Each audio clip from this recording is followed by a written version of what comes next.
Welcome to this lecture. In this lecture, we will study more about linear mappings and multivalued function. In the previous lecture, हमने ये देखा था कि कोई भी मैपिंग जो इस तरीके की है f z equals to a z plus b, जहाँ पर ए और बी दोनों कोई कॉम्प्लेक्स कॉन्स्टेंट्स है, ठीक है, और जेड कोई कॉम्प्लेक्स वेरिएबल है। इस तरीके की मैपिंग्स को हमने लीनियर मैपिंग बोला था। ओके, उसके बाद हमने ट्रांसलेशन, मैग्निफिकेशन और रोटेशन के बारे में पढ़ा था, और किस तरीके से हमने देखा था कि ये एक्चुअल फिगर को जो है उसको चेंज नहीं करता है, बट उसको आगे पीछे कर सकता है, ट्रांसलेट कर सकता है, उसको रोटेट कर सकता है, या फिर उसको उसकी साइज़ को बढ़ा या फिर कम कर सकता है। Okay, but we are now ready to show that this kind of general linear mapping, that is fz equals to az plus b, is a composition of a rotation, a magnification and a translation. Okay, हमने composition के बारे में ये पढ़ा है कि मान लेते हैं एफ और जी अगर कोई फंक्शन है तो कंपोजिशन का मीनिंग क्या होता है। अगर हम इस तरीके से अप्लाई कर रहे हैं तो इसका मीनिंग क्या है, एफ ऑपरेट होगा जी ऑफ एक्स पर। ओके, तो first we will identify the image of x under the g function. Now whatever the value of gx, we will find the value of f at that point. Okay, so that we do mean by composition. अभी हमने क्या कह रहे हैं, that a linear mapping, this is the statement जिसके अंदर हम लोग ये सारा डिस्कशन करने वाले हैं ना। a linear mapping,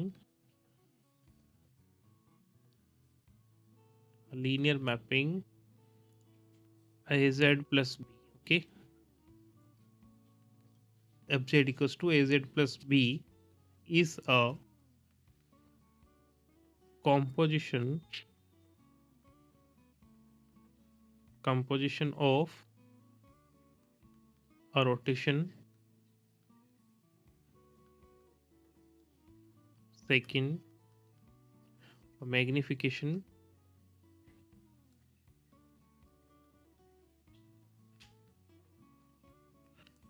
third a translation.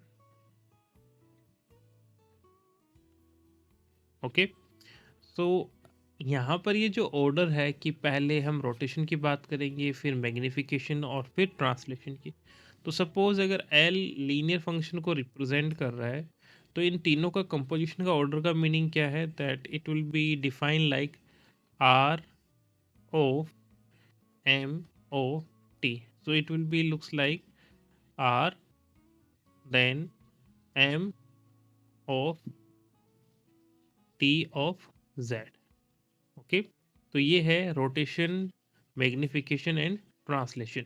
Okay, अभी हमने इस फंक्शन में देखा था, कंपोजिशन में हमने ये पढ़ा होगा कि f of g may not equal to g of f. Okay, so it may be possible कि एफ ऑफ जी का जो भी वैल्यू है that is not equal to g of f at some specific point. Okay, तो इन सारे conditions को, इन सारी चीज़ों को हम इस लेक्चर में देखने वाले हैं। सो अब हमारे लिए ये क्वेश्चन है कि ये जो लीनियर मैपिंग है वो किस तरीके से रोटेशन, मैग्निफिकेशन और ट्रांसलेशन का कॉम्पोजिशन है। Okay, so let us write that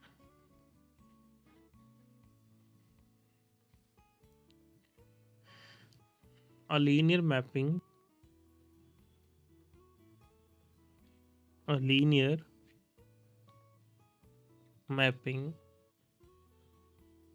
can be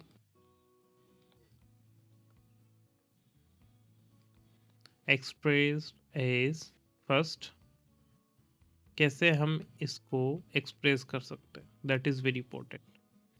So that is az plus b, and it can be written as mod of a, then a mod of a times z plus b. Now look at the scenario. यहाँ पर हमने क्या किया है, a कोई complex number था, उसके modulus से इसको डिवाइड और मल्टीप्लाई किया है, and then we are having this mapping. Okay, अब ये किस तरीके से रोटेशन और मैग्निफिकेशन और ट्रांसलेशन को रिप्रेजेंट करता है, वो हमने स्टेप बाय स्टेप देखना है।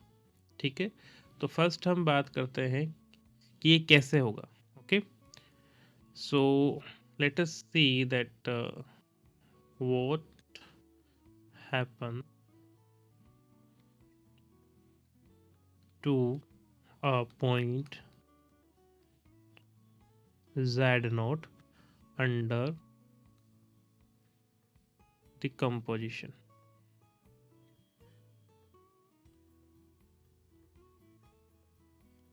इसको हमने डिस्कस करना। ओके, तो फर्स्ट अगर आप देख सकते हैं कि हम अगर इस फंक्शन में z नोट को एज अ इनपुट देंगे तो सबसे पहले यहाँ आएगा z नोट। ओके, तो सबसे पहले वाला जो टर्म है वो कहाँ आएगा, a over modulus of a z naught. Okay, ये किसको रिप्रेजेंट करता है, दैट मीन्स यहाँ पर z naught will be multiplied by a upon mod of a, and we know where modulus of a over a will be equals to 1। इसका मतलब ये हुआ कि जब हम पहले केस की बात करेंगे, पहली सीढ़ी की बात करेंगे, तो उस केस में z नोट के ऊपर रोटेशन अप्लाई हो रहा है। ओके, सो द मैपिंग क्या कह सकते हैं, the complex mapping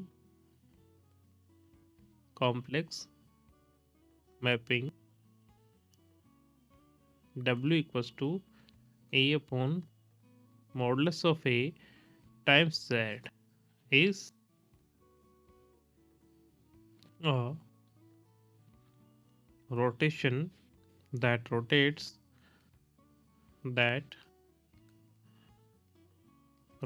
the point z naught through an angle of theta. And what is theta? Theta is argument of a over modulus of a। ठीक है, ये हमने मॉडुलस की डेफिनेशन में ही देखा था कि अगर z के साथ कोई ऐसा कॉम्प्लेक्स कांस्टेंट है जिसका मॉडुलस वैल्यू 1 है, तो उस केस में हमारे लिए वो मैपिंग एक रोटेशन है। ओके, अब जब इस z नोट के ऊपर रोटेशन अप्लाई हुआ तो रिजल्टेंट वैल्यू हमें इस ब्रैकेट से मिलेगी। मान लेते हैं कि जो रिजल्टेंट वैल्यू है that is z naught. Okay, z1। तो हमने क्या कहा कि इस रोटेशन के अंडर z नोट की इमेज जो है that is z1। Okay, so we are assuming let z1 be the image of z naught under this rotation by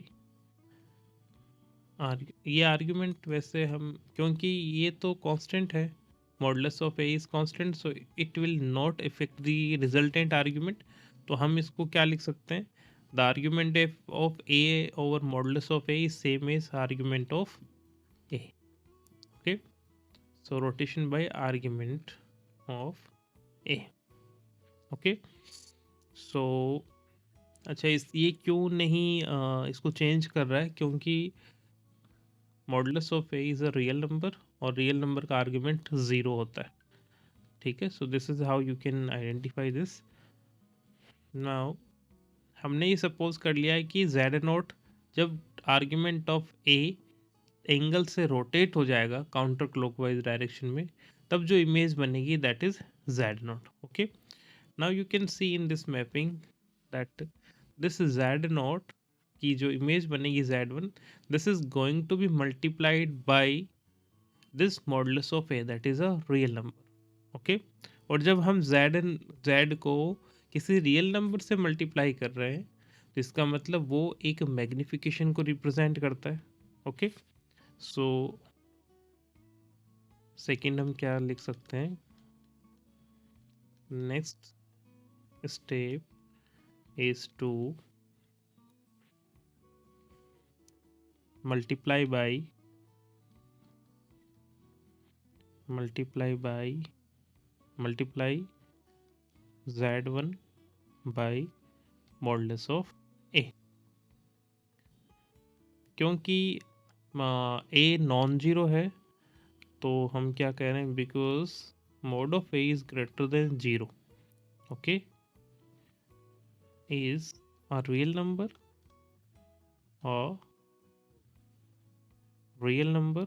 So this complex mapping,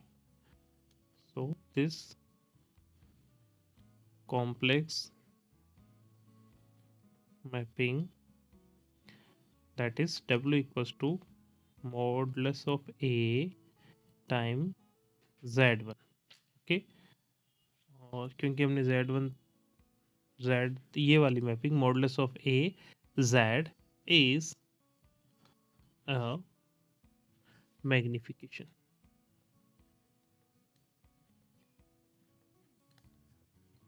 okay. और इसका मैग्निफिकेशन फैक्टर क्या है, with magnification factor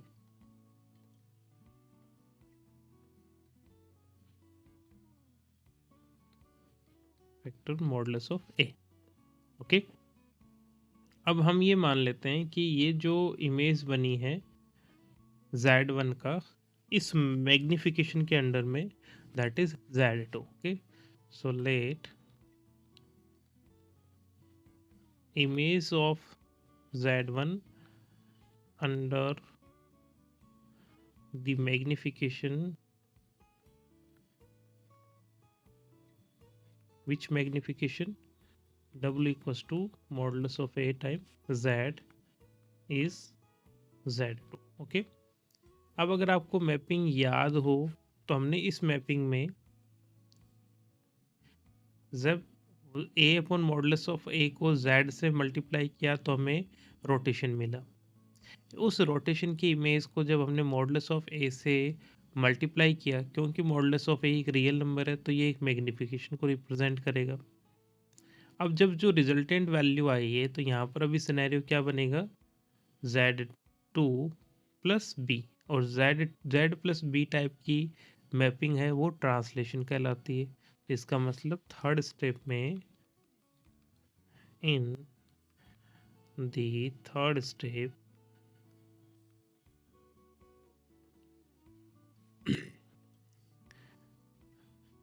हमने क्या करना है, in third step v8 z2 in b, which is a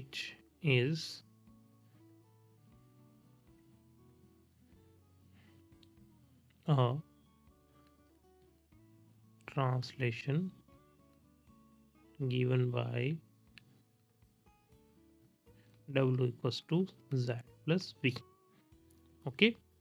और ये ट्रांसलेट कहाँ तक कर रहा है, बी डायरेक्शन में, ओके, बी फैक्टर से कर रहा है। z2 will be translated by b, okay।